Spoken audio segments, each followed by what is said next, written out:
শিক্ষার্থীরা তোমরা যারা নবম শ্রেণীতে পড়ো তোমাদের পদার্থবিজ্ঞান অর্ধবার্ষিক পরীক্ষা 2025 প্রশ্ন ও ফাইনাল সাজেশন নিয়ে হাজির হয়ে গেলাম। শিক্ষার্থীরা সাজেশনে তোমরা প্রথম অধ্যায় রয়েছে তোমাদের ভৌত রাশি এবং তাদের পরিমাপ। এখানে তোমরা 1.4 পদার্থবিজ্ঞানের উদ্দেশ্য, 1.5 ভৌত রাশি এবং তাদের পরিমাপ, 1.6 পরিমাপের যন্ত্রপাতি, 1.7 পরিমাপের ত্রুটি ও নির্ভুলতা। শিক্ষার্থীরা এই চারটা পাঠ পড়লে তোমরা ইনশাআল্লাহ প্রথম অধ্যায় থেকে কমন পেয়ে যাবে।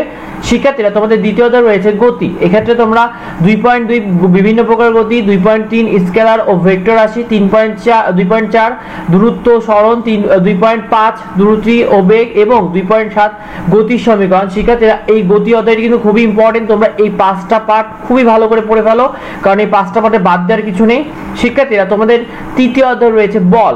বলের ক্ষেত্রে তোমরা 3.1 জড়তা এবং বলের ধারণা, নিউটনের প্রথম সূত্র, 3.2 মৌলিক বলের প্রকৃতি, 3.4 ভরবেগ, 3.6 বস্তুর গতির উপর বলের প্রভাব, নিউটনের দ্বিতীয় সূত্র, 3.8 নিউটনের তৃতীয় সূত্র এবং 3.1 ঘর্ষণ বল। শিক্ষার্থীরা এই পাঠগুলো খুবই ইম্পর্টেন্ট, কারণ তৃতীয় অধ্যায় থেকে তোমাদের সৃজনশীলে 2 সেট প্রশ্ন হবে এবং এমসিকিউতেও কিন্তু অনেক বেশি প্রশ্ন থাকবে।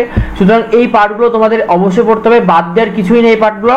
শিক্ষার্থীরা চতুর্থ অধ্যায় রয়েছে কাজ, ক্ষমতা ও শক্তি। এখানে তোমরা 4.3 শক্তির বিভিন্ন রূপ, 4.4 শক্তির বিভিন্ন উৎস, 4.5 শক্তির নিত্যতা এবং রূপান্তর এবং 4.8 কর্মদক্ষতা। শিক্ষার্থীরা চতুর্থ অধ্যায়ের জন্য তোমাদের এই 4 পাঠ পড়লে যথেষ্ট।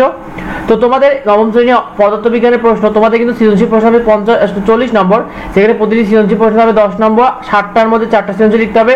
সংক্ষিপ্ত প্রশ্ন হবে 10 নম্বর, সেখানে কিন্তু প্রতিটি সংক্ষিপ্ত প্রশ্ন হবে 2 নম্বর, 60টার মধ্যে 5টা সংক্ষিপ্ত প্রশ্ন উত্তর করতে হবে এবং সময় থাকবে কিন্তু 2 ঘন্টা 30 মিনিট।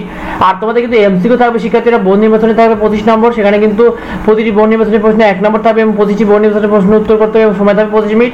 আর বাকি 25 মিনিট কিন্তু তোমাদের ব্যবহারিক অর্থাৎ প্র্যাকটিক্যাল থাকবে। শিক্ষার্থীরা প্রতিটি সাবজেক্টের সাজেশন কিন্তু তোমরা ধারাবাহিকভাবে আমাদের চ্যানেলে পেয়ে যাবে, তাই অবশ্যই সাবস্ক্রাইব করে রেখো। আর তোমাদের কার কি সাজেশন লাগবে অবশ্যই কমেন্টে আমাদেরকে জানিও। দেখা হয় পরবর্তী ভিডিওতে। ধন্যবাদ সবাইকে।